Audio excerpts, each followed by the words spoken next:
Good evening everyone.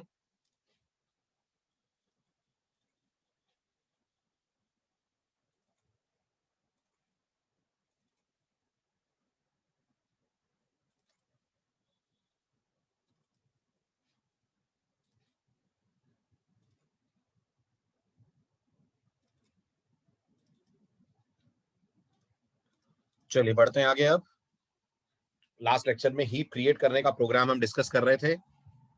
Main मैंने आपको लिख के दे दिया था और अब हमें इंसर्ट हीप फंक्शन बनाना था। वेरी गुड अनमोल। अब मैं बनाता हूं, आप लोग करिए कंपेयर। तो मैंने आपको डिक्लेरेशन दिया था इंसर्ट हीप का, कितने पैरामीटर ले रहा था? 3। पहला पैरामीटर इंटीजर का एरे था, दूसरा पैरामीटर एक इंटीजर था जो ये बता रहा था एरे के अंदर क्या वैल्यू ऐड होनी है, और तीसरा बता रहा था कौन से इंडेक्स तक एरे फिल हो चुका है। ठीक है, अब आते हैं अपन मेन में। मेन के अंदर हमने एक एरे डिक्लेयर कर रखा था इंट ARR 11 का, एक वेरिएबल आई और एक वेरिएबल ले रखा था x। देन इसके बाद हमने फॉर लूप इटरेट करा था 0 से लेकर <10 तक। फॉर के अंदर करे थे हमने दो काम। नंबर 1, यूजर से इनपुट लिया था, और नंबर 2, जो भी डेटा यूजर ने हमें दिया उसे हमने पास करा था इंसर्ट हीप नाम के फंक्शन को। पैरामीटर में पास करा था एरे x और i। ठीक है, ये तीन चीजें अपन ने पास करी थी, और फंक्शन से वापस लौटने के बाद हमने देखा था following is the heap. Heap का डेटा स्क्रीन के ऊपर हमने डिस्प्ले करा था।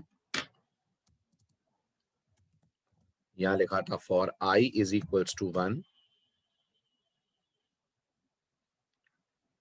Followed by i less than 11 नहीं कर सकते हैं, क्योंकि जब हम इंसर्ट हीप में जाएंगे तब वहां हम इंडेक्स को ऑलरेडी एक बढ़ा देंगे तो गड़बड़ हो जाएगी। अभी कोड देखना तो समझ में आएगा। i equal to 1, i less than equal to 10, i plus plus, और अंदर इस डेटा को हमने कर दिया है डिस्प्ले। इतना अपन ने लास्ट लेक्चर में कर लिया था। अब हमें इंसर्ट हीप का कोड लिखना है। हम्म, दो इंडेक्स पे वैल्यू नहीं रहेगी। तुम कोड देखो पहले सुमित, फिर बात करते हैं। तुमने कोड लिखा है, इंसर्ट हीप फंक्शन बनाया कि नहीं बनाया?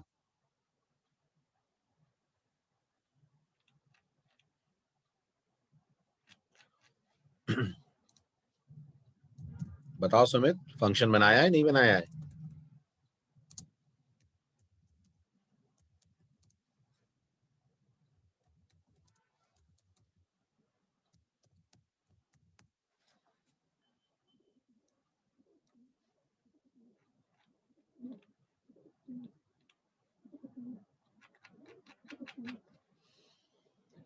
कुछ पूछ रहा हूं सुमित आपसे, मैं जवाब एक्सपेक्ट करता हूं मैं आपसे जब पूछ रहा हूं तो 15 मिनट लगते हैं तुम्हें एक सवाल का जवाब देने में। बनाया है कि नहीं बनाया है? क्या बनाया है बताओ, क्या लॉजिक लिखा है? क्या लिखा है अंदर घुसते ही पहली लाइन क्या लिखी है इस फंक्शन में?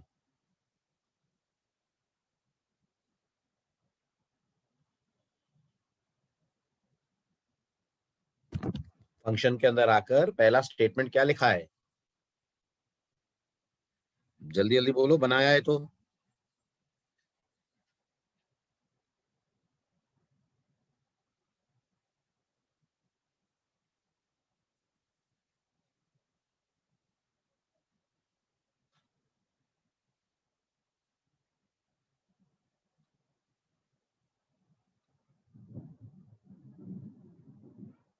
while I greater than 0, आई कौन है ये?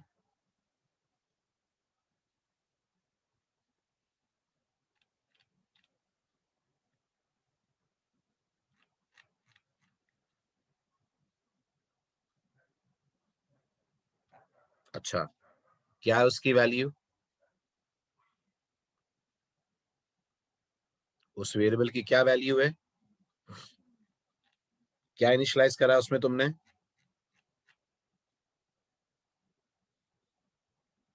अच्छा, फिर इसके बाद फिर इसी पे कंडीशन डाली है तुमने, वाइल आई ग्रेटर देन 0 की।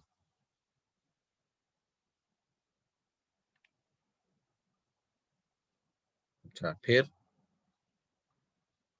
तो ये कंडीशन तो ट्रू हो गई तुम्हारी पहली बार में, क्योंकि आई में 1 है और तुमने आई ग्रेटर देन 0 करा है। फिर वाइल के अंदर आकर क्या हुआ? क्या करा वाइल के अंदर आकर तुमने?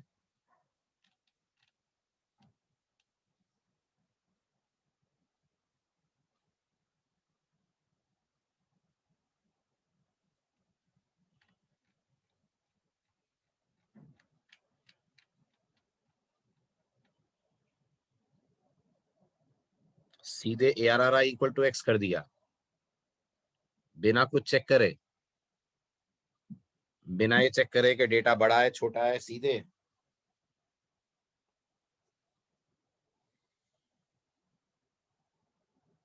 पेरेंट वेरेंट कुछ नहीं निकाला?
चलिए करिए ट्रेस अब आप मेरे साथ, ये है कोड।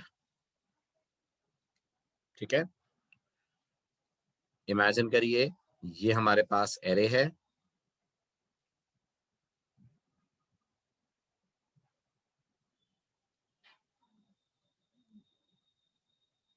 जिसमें फिलहाल सभी सेल्स में पड़ा हुआ है गार्बेज। 0 सेल याद रखिएगा हमें एम्प्टी रखना है, उसमें कोई डेटा नहीं जाना चाहिए। ठीक, इमेजिन करिए यूजर ने पहला इनपुट आपको 10 दिया, अगर सब सही है तो 10 कहां स्टोर होना चाहिए आकर?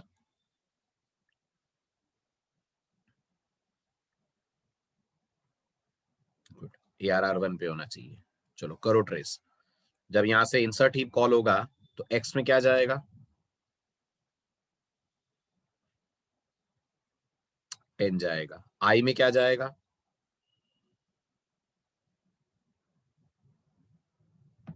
आई में 0 जाएगा। राइट, आई जाकर किस में कॉपी होगा? काउंट में। फिर स्टेटमेंट काउंट प्लस प्लस का चलेगा, काउंट प्लस प्लस काउंट को कितना कर देगा? 1 कर देगा। राइट, पीटीआर के अंदर भी 1 आ जाएगा, तो काउंट और पीटीआर दोनों के दोनों इंडेक्स 1 को रेफर करेंगे। वाइल की कंडीशन ट्रू के फॉल्स? वाइल की कंडीशन ट्रू के फॉल्स? फॉल्स। कंट्रोल कहां पहुंचेगा? लास्ट लाइन पे ARR1 इक्वल टू x, तो यहां पर आ जाएगा 10। ठीक है, अब इसके बाद यूजर ने आपको अगला इनपुट प्रोवाइड करा 15। As per the logic of heap 15 कहां आना चाहिए? 15 आना चाहिए इंडेक्स 1 पे। इंसर्ट 2 पे होगा, लेकिन फिर स्वैप हो जाएगा ना अपने पेरेंट के साथ, स्वैप हो जाएगा ना अपने पेरेंट के साथ। 15 10 का चाइल्ड नहीं हो सकता ना। तो अगर हमारा ये कोड सही है तो वापस लौटते में एरे में क्या चेंज आ जाना चाहिए? अगर ये कोड सही है तो जब इस फंक्शन से वापस लौटेंगे तो एरे में इंडेक्स 2 पे 10 आ जाना चाहिए और इंडेक्स 1 पे आ जाना चाहिए 15। यही है ना? गुड, करो ट्रेस। क्या गया आई की वैल्यू? मेन से आई की वैल्यू क्या गई? 1 गई। काउंट पे जाकर कॉपी हुई, काउंट प्लस प्लस हो गया। काउंट प्लस प्लस के कारण कितने पे आ गया काउंट? काउंट 2 पे आ गया। काउंट 2 पे आ गया तो पीटीआर भी 2 पे आ जाएगा। राइट, कंडीशन टेस्ट होगी while PTR greater than 1, true है। अंदर गए, PAR is equal to PTR by 2। कितना होता है PTR यानी 2 बाई 2? 1। तो PAR इंडेक्स 1 पे आ जाएगा। अब चेक करा जाएगा ARR PAR क्या x से बड़ा है? आप बताइए ARR PAR कौन है? ARR PAR 10 है, x 15 है, तो 10 greater than equal to 15, true के फॉल्स? फॉल्स। तो इफ में ना जाकर इस लाइन पे कोड आएगा, ARR PTR में असाइन करेगा ARR PAR। ठीक, तो PTR जिस इंडेक्स पे पॉइंट कर रहा है वो इंडेक्स 2, उस पे असाइन हो जाएगा 10, हो जाएगा। गुड, और PTR में PAR आ जाएगा। राइट, यानी PR की वैल्यू PTR को असाइन हो जाएगी। तो अब PTR कहां पहुंच जाएगा? PTR कहां पहुंच जाएगा? PTR पहुंच जाएगा 1 पे। फिर वाइल लूप घूमेगा, while PTR greater than 1। Condition true के फॉल्स? फॉल्स। बाहर आएंगे, ARR 1 पे क्या साइन हो जाएगा? x। तो यहां से 10 हटेगा और यहां आ जाएगा 15। सही है? राइट, अब इमेजिन करिए यूजर ने आपको दिया 8। अगर सब कुछ सही है तो 8 कहां आना चाहिए? 8 आ जाना चाहिए इंडेक्स 3 पे, उसकी सही जगह भी वही है। ठीक, जब यहां से इंसर्टिव कॉल होगा तो आई क्या जाएगा? आई की वैल्यू 2 जाएगी। काउंट में कॉपी होगी, काउंट बढ़कर 3 होगा तो पीटीआर भी बढ़कर 3 हो जाएगा। तो पीटीआर स्टार्ट होगा इंडेक्स 3 से। वाइल लूप की कंडीशन ट्रू है, while PTR greater than 1। Yes true है, अंदर गए, PAR में आया PTR बाई 2 यानी 3 by 2। 3 by 2 is how much? 1। तो 1 पे आ जाएगा PAR। ओके, कंडीशन चेक होगी, if ARR PAR is greater than equal to x। क्या 15 8 से बड़ा है? False. 15 greater than equal to 8, false. True, अंदर गए, ARR PTR में असाइन हो जाएगा x। ARR PTR कौन से इंडेक्स पे? इंडेक्स 3 पे, वहां असाइन हो जाएगा 8 और आप रिटर्न कर जाएंगे। ट्री होगा आपका 15 10 और 8। सही है, ऐसा होना भी चाहिए। Very good. अब यूजर आपको वैल्यू देता है 12। 12 कहां आना चाहिए? 12 शुरू होगा 4 पे इंसर्ट होकर, लेकिन फिर 10 के साथ स्वैप हो जाएगा, हो जाएगा। राइट, तो अल्टीमेटली ट्री क्या बन जाना चाहिए? अल्टीमेटली ट्री बन जाना चाहिए 15 12 8 10। यही होना चाहिए अगर 12 का इंसर्शन सही है तो। ठीक, अब फिर से कॉल करिए, आई की वैल्यू कितनी पास होगी? यहां से 3 पास होगी। I3 पास होगा तो काउंट प्लस प्लस 4 हो जाएगा, वो 4 हो जाएगा तो पीटीआर भी 4 हो जाएगा। तो पीटीआर स्टार्ट होगा इंडेक्स 4 से। ठीक है, 4 ग्रेटर देन 1, वाइल की कंडीशन ट्रू, अंदर गए। पीआर में कितना आया? 4/2, 4/2 इज 2, तो पीएआर में 2 आया, राइट। फिर इसके बाद ARR 2 की वैल्यू चेक हुई x के साथ। ARR 2 में कितना है? 10, x को हम मान रहे हैं 12, 10 greater than equal to 12, condition false. If के बाहर वाले पार्ट पे आए, ARR PTR में ARR PAR कॉपी कर दिया। ARR PTR मतलब इंडेक्स 4 पे इंडेक्स 2 का डेटा कॉपी हो गया, तो यहाँ 10 कॉपी हो गया, और PTR में PAR असाइन हो गया, राइट, यानी PTR PR के साथ हो गया। तो PTR इंडेक्स 4 को छोड़कर पहुंच गया इंडेक्स 2 पे।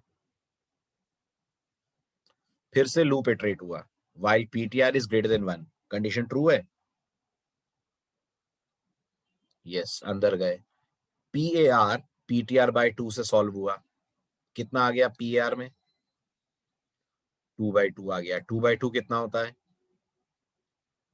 2/2 1 होता है, तो PAR में 1 आ गया। कंडीशन टेस्ट हुई, if ARR PAR greater than equal to x। कितना है ARR PAR में डेटा?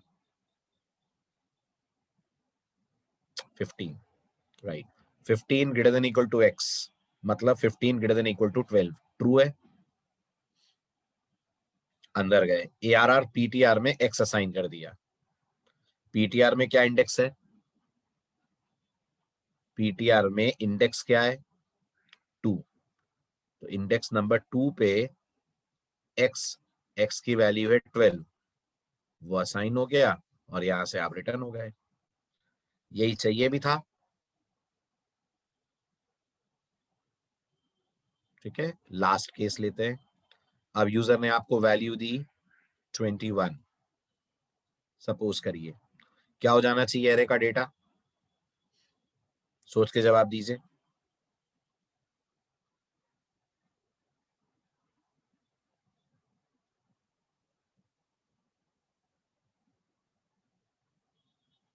पूरा डेटा बताओ, पूरा डेटा। फाइनल ट्री कैसा दिखेगा? 21, उसके बाद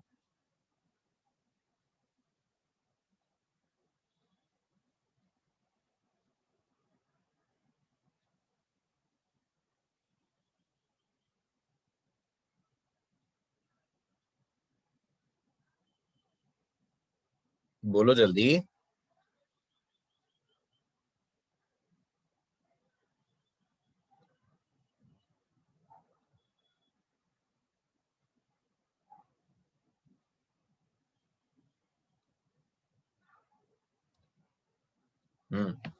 21 15 10 12 8 नहीं। मनीष लेक्चर अटेंड नहीं करा है क्या हीप का?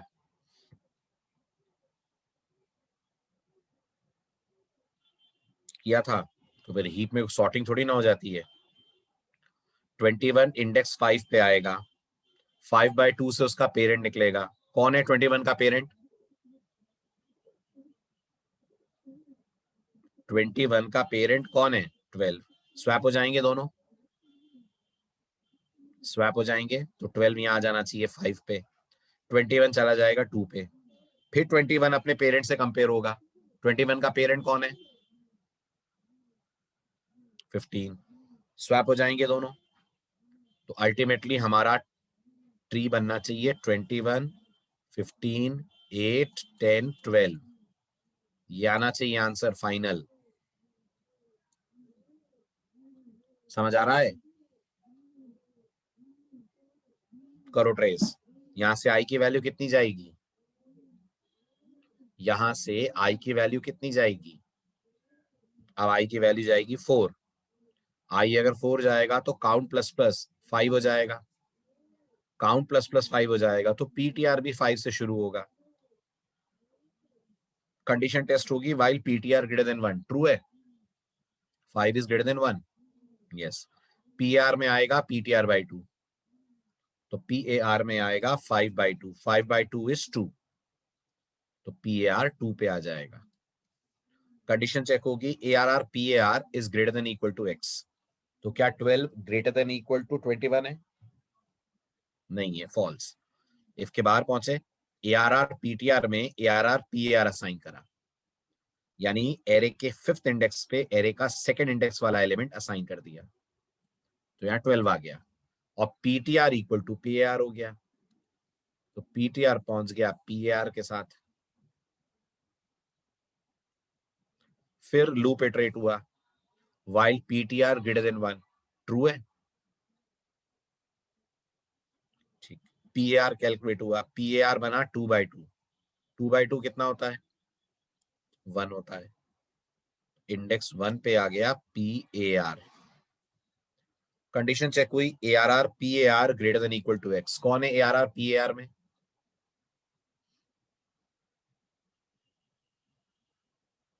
है 15 है। क्या 15 ग्रेटर देन इक्वल टू 21 है? फॉल्स। यहां पहुंचे, ARR PTR में ARR PAR असाइन कर दिया, ठीक है। PTR में क्या इंडेक्स है? 2, तो ARR 2 पे ARR 1 असाइन हो गया, तो यहाँ 15 असाइन हो गया, और PTR इक्वल टू PAR हो गया, तो PTR कहां पहुंच गया? PTR भी इंडेक्स 1 पे आ गया। इंडेक्स 1 पे आने के बाद वाइल की कंडीशन फॉल्स हो गई, राइट। बाहर आ गए, बाहर आकर ARR 1 पे X असाइन हो गया, तो जहां 15 था वहां अब आ गया 21, ठीक। ये एक वैलिड हीप है, बिल्कुल। अगर आप इसको हीप स्टाइल में भी देखेंगे तो 21, उसका लेफ्ट चाइल्ड है 15, उसका राइट चाइल्ड है 8, 15 का लेफ्ट है 10, राइट है 12, तो ये कंप्लीट बाइनरी ट्री भी है और एक वैलिड मैक्स हीप भी है। आ गया समझ इंसर्शन, ठीक। अब बात करते हैं डिलीशन की। हीप में याद रखिएगा, डिलीशन हमेशा हीप के रूट का करते हैं। क्यों हीप के रूट का डिलीशन क्यों करते हैं? तो उसका आंसर ये है, मिन हीप में लॉजिक बदल दो, जहां ग्रेटर देन है वहां लेस देन लगा दो, बस मिन हीप बन जाएगा, ठीक है। तो अब मैं कह रहा था, हीप में जब हम डिलीशन पढ़ते हैं तब हमें सिर्फ रूट को डिलीट करने की एल्गोरिथम पढ़नी है। इसका कारण ये है, अगर आपने लास्ट लेक्चर ध्यान से सुना हो, तो हीप का यूज कहां पर होता है? डेटा स्ट्रक्चर्स में हीप यूज कहां आएगा? कहां पर यूज करेंगे हम हीप को?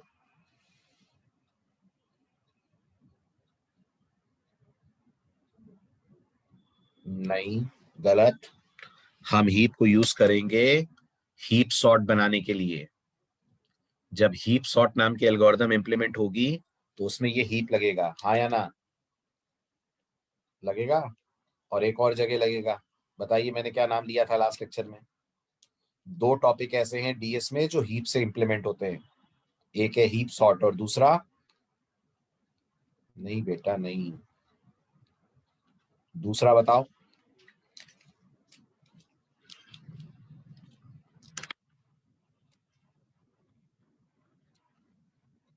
मैंने दो टॉपिक के नाम लिए थे लास्ट लेक्चर में कि आज आप हीप पढ़िए, आने वाले दिनों में जब इन टॉपिक्स की कोडिंग होगी तब हमें हीप की जरूरत पड़ेगी। उनमें से एक था हीप सॉर्ट और दूसरा,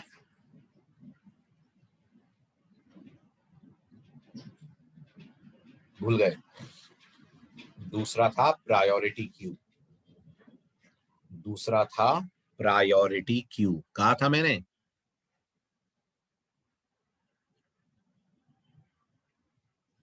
ठीक है, तो जब आप प्रायोरिटी क्यू की कोडिंग करोगे और जब आप हीप सॉर्ट की कोडिंग करोगे तो वहां जरूरत आपको हमेशा हीप के रूट को डिलीट करने की पड़ेगी। इसलिए हम हीप में कभी भी कोई रैंडम एलिमेंट डिलीट ना करके रूट ही डिलीट करने की एल्गो पे फोकस करते हैं, क्योंकि जहां हीप को यूज होना है वहां रूट डिलीट करने से ही हमारा काम चलेगा। समझ रहे हैं मेरी बात? चलूं आगे? ठीक, तो सपोज करिए मेरे पास ये एक रैंडम डेटा सेट है. I have 20, 11, 15, 39, 14, 8, 23, 40 and 6. इसका हीप बना सकते हैं आप? Can you create a heap of this? बनाइए और फिर जवाब दीजिएगा क्या बना.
Very good. रूट एलिमेंट आएगा 40. ओके, 40 का लेफ्ट चाइल्ड आएगा 39. राइट चाइल्ड कौन आएगा 40 का? 23. 39 का लेफ्ट?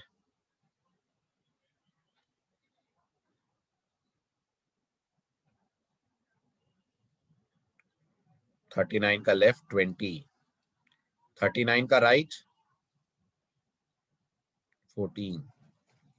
23 का लेफ्ट 8. 23 का राइट 15. 20 का लेफ्ट 11. 20 का राइट 6. ठीक है, ये आपका हीप तैयार हो गया. Now the challenge is, now suppose we want to delete 40, that is root of the heap. तो आप बताइए, जो हमने बाइनरी सर्च ट्री के लिए डिलीशन का लॉजिक पढ़ा था वो यहां काम आएगा कि नहीं? बताइए. बाइनरी सर्च ट्री के लिए जो हमने डिलीशन का लॉजिक पढ़ा था, 2 चाइल्ड के डिलीशन का लॉजिक, वो यहां काम आएगा कि नहीं? नहीं आएगा. कारण ये था कि अगर हम 2 चाइल्ड वाला लॉजिक यहां लगाएं तो हमें 40 के बाद 8 पे आना पड़ेगा. ठीक है, पहली बात तो हमें इन ऑर्डर सक्सेसर मिलेगा ही नहीं. क्यों नहीं मिलेगा? क्योंकि ये बाइनरी सर्च ट्री नहीं है, ये एक नॉर्मल बाइनरी ट्री है. मानते हैं? इन ऑर्डर सक्सेसर वाला लॉजिक काम करता है बाइनरी सर्च ट्री पे. ये तो एक नॉर्मल बाइनरी ट्री है ना. फिर भी अगर हम 8 को उठाकर कॉपी कर भी देते हैं तो आप बताइए, अगर 8 40 की जगह आता है तो क्या ये हीप रहा? नहीं रहा. राइट. और अगर हम इस 8 को डिलीट कर देंगे तो ये कंप्लीट बाइनरी ट्री भी नहीं रहेगा ना, होल आ जाएगा ना 8 की जगह. इसलिए हीप के रूट को डिलीट करने का लॉजिक बिल्कुल डिफरेंट है और नया है और सिंपल है. सुनिए ध्यान से, लॉजिक क्या है, फिर आप गाइड करना मुझे. लॉजिक ये कहता है कि जो हीप का लास्ट एलिमेंट है आप उसे रूट नोड पे ओवरराइट कर दें. हीप का जो लास्ट एलिमेंट है, कौन है लास्ट एलिमेंट हमारे हीप का? 6. उसे आप रूट नोड पे ओवरराइट कर दें. यानी हमारा पहला स्टेप क्या होगा? अगर आप बात समझ रहे हैं तो मुझे बताइए, सबसे ऊपर कौन आ जाएगा? सबसे ऊपर आ जाएगा 6। ठीक है, अगर 6 40 पे ओवरराइट हुआ तो 40 हमारे लिए डिलीट हो गया। बिल्कुल हो गया, ओवरराइट होने से 40 हट जाएगा। ठीक है, और ये हमारा बचा हुआ ट्री रह जाएगा लाइक दिस। और हम 6 हटा देंगे तो यहां सिर्फ 11 रहेगा। अब क्या ये कंप्लीट बाइनरी ट्री है? लेकिन क्या ये हीप है, मैक्स हीप है? ये नहीं है। कंप्लीट बाइनरी ट्री तो है लेकिन हीप नहीं है। तो अब इसे हीप बनाते हैं अपन, और इस बार रूट से शुरू करेंगे। अब इसे हीपिफाई करने का तरीका ये है कि 6 अपने दोनों चिल्ड्रन से कंपेयर होगा। अगर 6 अपने दोनों चिल्ड्रन से बड़ा है, अगर 6 अपने दोनों चिल्ड्रन से बड़ा है तो 6 अपनी सही जगह पर है। अगर 6 अपने दोनों चिल्ड्रन से बड़ा नहीं है, गौर कीजिएगा, तो फिर दोनों चिल्ड्रन में जो बड़ा है 6 उसके साथ स्वैप होगा। फिर सुनिए, 6 अगर अपने दोनों चिल्ड्रन से बड़ा है तो एल्गोरिथम रुक जाएगी ये मानते हुए कि 6 अपनी सही जगह पर आ गया है।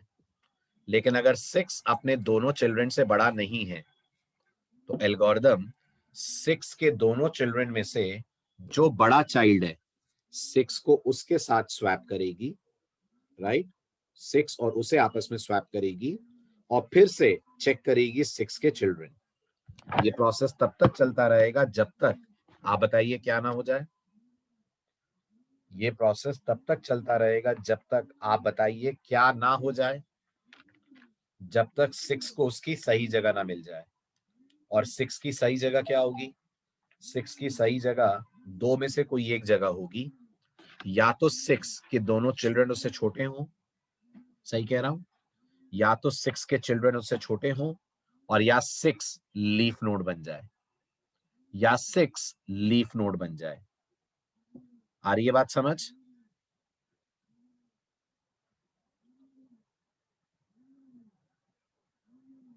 Point clear? आगे बढ़ू? राइट, तो शुरू करिए। अब 6 के दोनों चिल्ड्रन चेक करिए, 39 और 23। क्या 6 अपने दोनों चिल्ड्रन से बड़ा है? नहीं है। तो दोनों में कौन बड़ा है? 39 और 23 में 39 बड़ा है। तो 6 को 39 के साथ स्वैप कीजिए। हाँ, ऑब्वियस सी बात है ये केस नहीं होगा, लेकिन हमारे एक लूप की कंडीशन तो ऐसी होगी ना। लूप में तो कंडीशन ऐसी डालेंगे ना हम, जो इटरेट होते होते कभी ना कभी ट्रू होगी। ठीक है, तो अब 39 ऊपर आ गया, यहां आ गया 6, यहां आ गया 23, यहां 20, यहां 14,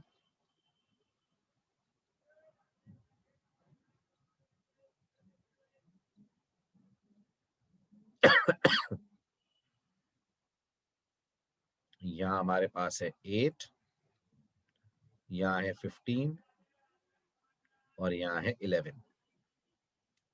अब फिर 6 कंपेयर होगा अपने दोनों चिल्ड्रन से। अभी भी गौर करिए, 6 इन दोनों से बड़ा नहीं है, तो फिर से स्वैपिंग होगी। इस बार किसके साथ? इस बार 20 के साथ। तो ये होगा 39, ये होगा 20, ये होगा 23, ये होगा 6, ये होगा 14, यहां है 8, यहां है 15 और 6 का लेफ्ट चाइल्ड है 11। अभी भी नोटिस करिए 6 अपने चाइल्ड से छोटा है, करेक्ट? तो स्टेप डी में ये दोनों भी स्वैप हो जाएंगे। ओके, तो ऊपर होगा 39, 39 का लेफ्ट 20 राइट 23, लेफ्ट 20 राइट 23, फिर 20 का लेफ्ट अब 6 की जगह 11 आ जाएगा स्वैप होकर, 20 का राइट होगा 14 और 23 के लेफ्ट और राइट है 8 और 15। ये 8, ये 15 और 6 कहां चला जाएगा? 6 कहां पे चला जाएगा? 6 चला जाएगा 11 का लेफ्ट चाइल्ड बनके। तो क्या अब ये एक प्रॉपर मैक्स हीप है? यस। क्या ये कंप्लीट बाइनरी ट्री भी है? यस, ये दोनों है, ये मैक्स हीप भी है और ये कंप्लीट बाइनरी ट्री भी है। अब आपके लिए टास्क है, इसका आपको कोड लिखना है, कोई जल्दबाजी नहीं है, आप आराम से लिख लीजिएगा तब तक जब तक हम हीप सॉर्ट पे पहुंचते हैं। मैं अब आपसे इस कोड के बारे में दोबारा बात करूंगा जब हम हीप सॉर्ट पढ़ेंगे। क्लियर है? तब हमें इसकी जरूरत पड़ेगी। ठीक, आपके हेल्प के लिए मैं इसका सूडो कोड लिख दे रहा हूं। सो सूडो कोड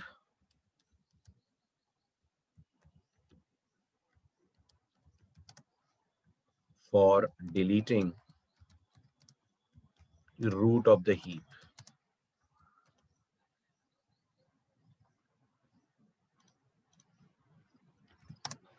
पहला step, copy the last node on the root node and reduce the array size by 1. ये array size by 1 reduce करने का क्या चक्कर है? ये क्यों लिखा है सूडो कोड में?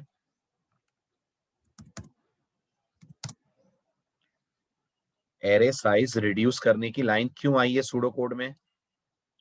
क्योंकि जब आप एक एलिमेंट डिलीट करेंगे तो नंबर ऑफ एलिमेंट्स कम हो जाएंगे ना। Very good. Step 2, check whether the new node or the new root satisfies the heap property or not. Right? Check करिए कि जो नया रूट नोड बना है क्या वो हीप की प्रॉपर्टीज सेटिस्फाई कर रहा है, मतलब वो अपने दोनों चिल्ड्रन से बड़ा है क्या? अगर वो हीप की प्रॉपर्टी सेटिस्फाई कर रहा है, if it satisfies the heap property, तो फिर इसका क्या मतलब है? तो इसका मतलब है एल्गोरिथम को रिटर्न हो जाना चाहिए। राइट? अगर ऐसा नहीं है, if it doesn't satisfy the heap property, तो फिर क्या करें? जवाब दीजिए। गुड। चेक करिए उसके चिल्ड्रन है कि नहीं है, then check whether it has children और नॉट। ठीक है, अगर उसके चिल्ड्रन हैं, if it has children, if it has children, then swap it किससे? Swap it with the greater child, जो दोनों में बड़ा है उससे, और लौट जाइए किस स्टेप पे? जल्दी बोलिए, लौट जाइए किस स्टेप पे? वेरी गुड, स्टेप 2 पे लौट जाइए। ठीक है, और अगर उसके चिल्ड्रन नहीं है तो if it doesn't has any child, तो फिर इसका मतलब नहीं है ना कि हम कंपैरिजन करें, मतलब वो लीफ नोड बन गया होगा, देन रिटर्न। अगर उसका कोई चाइल्ड नहीं है तब भी वापस लौट जाइए, अगर उसके चाइल्ड उससे छोटे हैं तब भी वापस लौट जाइए, वरना कंटिन्यू करते रहिए। बताएं, समझ आ गया पूरा? चलो अब आते हैं एक न्यूमेरिकल पार्ट पे जो इंटरव्यूज में कई बार आया है। आपने अभी तक ट्री को देखकर ट्रैवर्सल जनरेट करा है? टाइम कितना, मतलब किसके लिए टाइम कितना? इस कोड को लिखने के लिए 2 वीक, 2 वीक का समय है आपके पास। ठीक, चलिए अब लेते हैं नेक्स्ट। अभी तक आपने ट्री को देखकर ट्रेवर्सल जनरेट करा है। अब आज आप पढ़िए, हमें एक बाइनरी ट्री जनरेट करना है यूजिंग ट्रेवर्सल। यानी अब कहानी उल्टी है, आपको ट्रेवर्सल दिया होगा और आपको उसको देखकर ट्री ड्रॉ करना है। क्वेश्चन क्लियर है? आपको ट्रेवर्सल दिया होगा और आपको उसको देखकर ट्री ड्रॉ करना है। ठीक है, तो एक सैंपल मैं आपसे डिस्कस कर रहा हूं, एग्जाम्पल, फिर आप अटेम्प्ट करिएगा। इमेजिन करिए हमारे पास ये एक ट्री है। अभी मैं ट्री ड्रॉ करके आपको समझा रहा हूं, एक्चुअल में ट्री हमें नहीं मिलेगा, हमें ट्रेवर्सल मिलेगा सिर्फ। तो सबसे पहले इस ट्री का प्री ऑर्डर निकालिए तो, और बताइए क्या आ रहा है। इस ट्री का प्री ऑर्डर ट्रेवर्सल क्या आ रहा है, निकालिए जल्दी।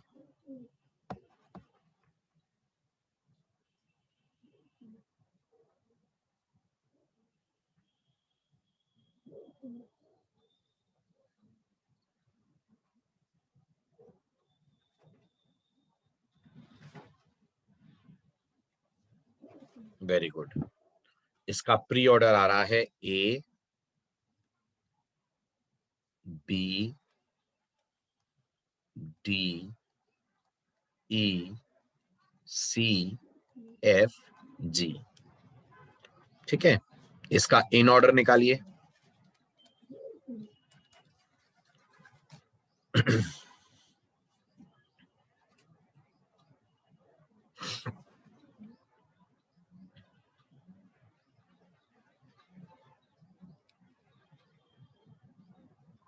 गुड।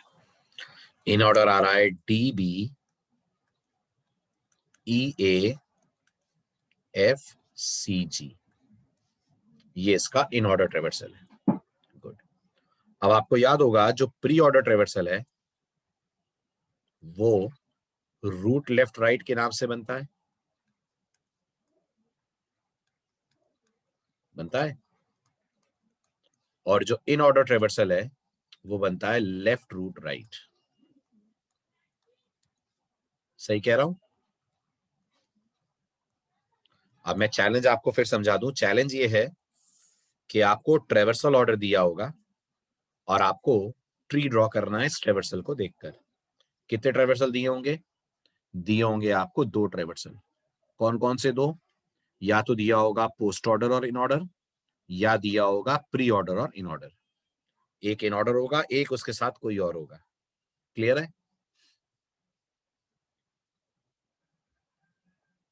ठीक है, चलिए अब ध्यान से देखिए।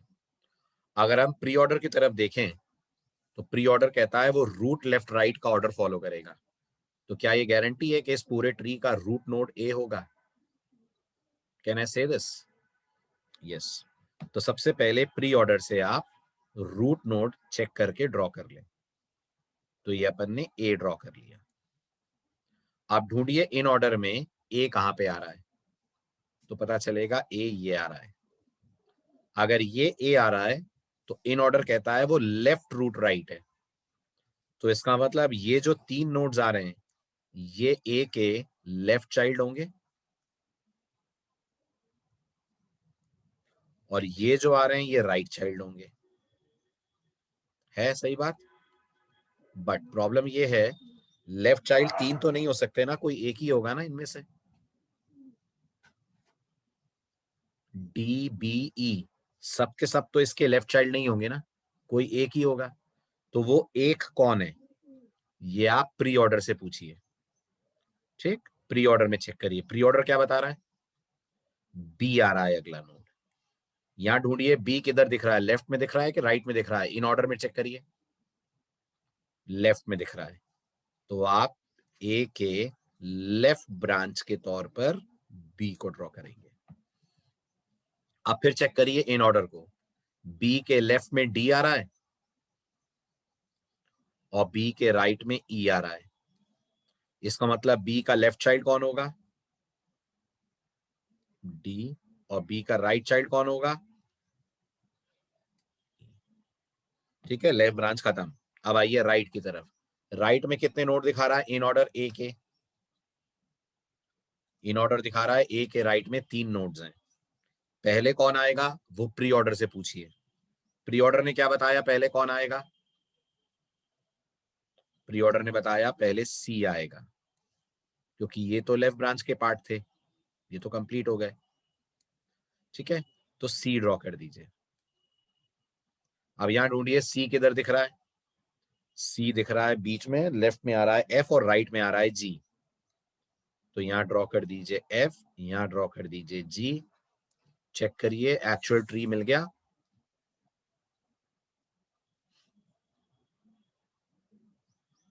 राइट, तो अब आपको दे रहा हूं, अब मैं आपको सिर्फ ट्रेवर्सल ऑर्डर दूंगा, आप बनाइएगा इसका एक्चुअल ट्री। स्टार्ट करें न्यूमेरिकल्स इसके। चलिए शुरू करिए। तो प्री ऑर्डर है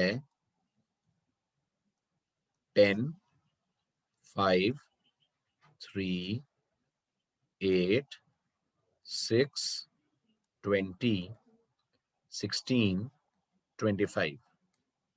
ये प्री ऑर्डर है।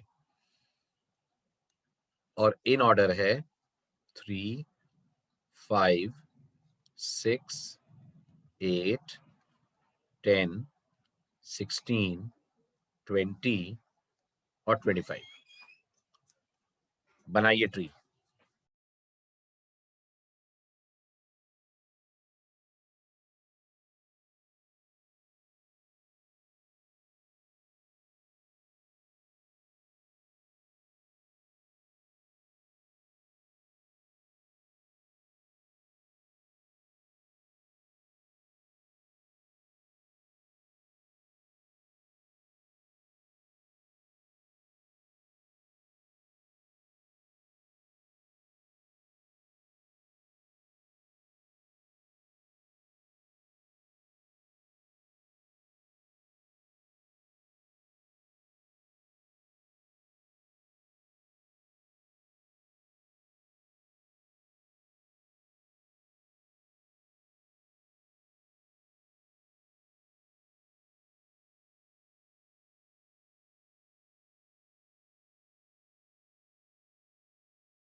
गलत आ रहा है आशुतोष आंसर।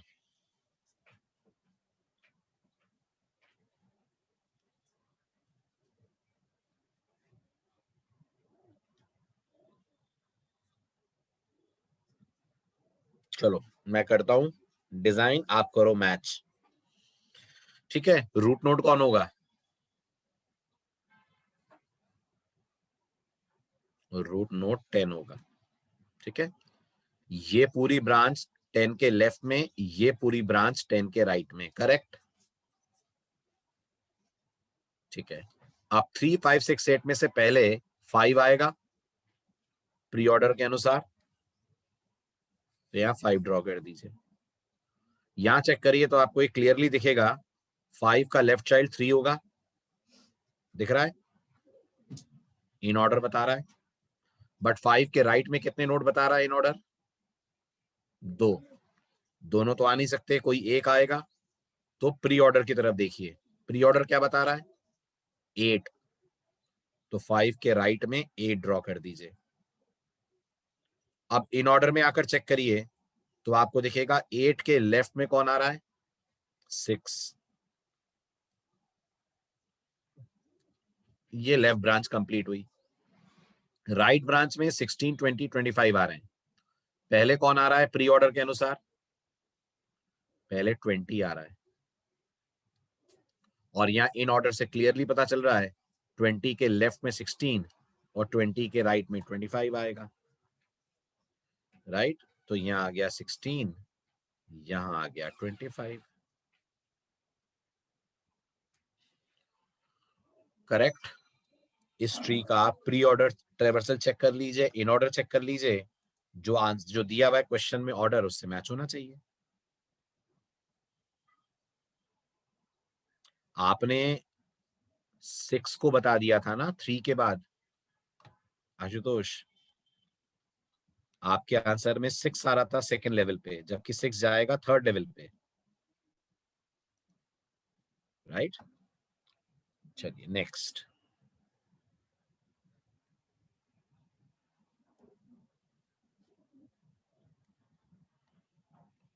प्री ऑर्डर है ए, बी, जी, एच,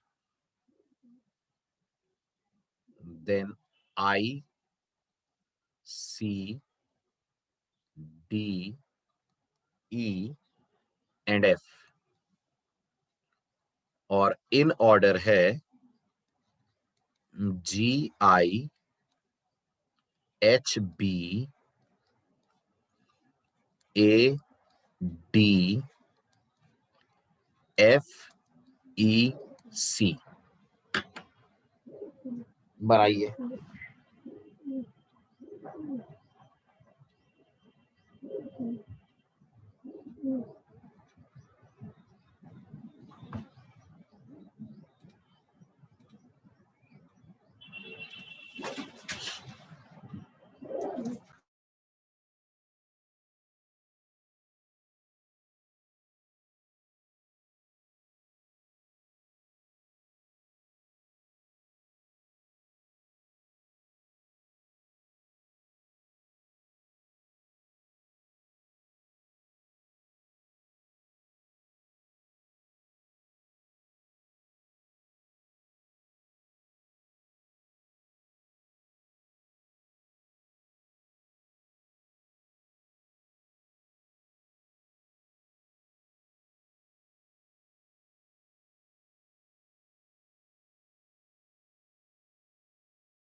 हो गया, चलो करो मैच। रूट नोड कौन? Root node A, right. Inorder में ए इधर है, तो जी, आई, एच, बी सब लेफ्ट होंगे, डी, एफ, ई, सी सब राइट होंगे। अब जी, आई, एच, बी में पहले कौन आ रहा है? तो प्री ऑर्डर बता रहा है पहले बी आ रहा है, तो ये बी ड्रॉ हो गया। अब यहां दिख रहा है जी, आई, एच सब बी के लेफ्ट में आएंगे, बी का कोई राइट चाइल्ड नहीं होगा, बट तीनों में पहले कौन आएगा? तो यहां पता लग रहा है जी आएगा, प्री ऑर्डर देखकर पता लग रहा है जी पहले आएगा, तो यहां जी ड्रॉ हो गया। ठीक। अब ये दिख रहा है जी के राइट में आई और एच आएंगे, बट पहले कौन आएगा आई और एच में? ये फिर प्री बताएगा एच आएगा, तो जी के राइट में एच, और अब इनसे पता लग जाएगा कि एच का लेफ्ट चाइल्ड होगा आई। सही बात है, वेरी गुड। अब आता है ए का राइट पार्ट। ए के राइट में है डी, एफ, ई, सी, पहले कौन आएगा? पहले सी आएगा। यहां दिख रहा है ये सारे के सारे डी, एफ, ई लेफ्ट में आएंगे, बट पहले कौन आएगा? तो पहले डी आएगा, तो सी का लेफ्ट चाइल्ड डी बनेगा। यहां एफ और ई राइट में आ रहे हैं, डी के इन ऑर्डर से मालूम चल रहा है, लेकिन पहले कौन आ रहा है? तो प्री ऑर्डर बता रहा है पहले ई आ रहा है, तो डी के राइट में ई। और इधर दिख रहा है ई के लेफ्ट में कौन आ रहा है? ई के लेफ्ट में एफ आ रहा है। यही आया आपका भी ट्री। गुड। चलिए तो मिलते हैं नेक्स्ट लेक्चर में, स्क्रीनशॉट्स ले लीजिए। अगले लेक्चर में बात होगी बहुत ही इंपॉर्टेंट ट्री के बारे में, that is AVL tree. This is page 1, this is page 2, page 3, 4, 5, 6, 7 and 8. चलिए बाय बाय, टेक केयर।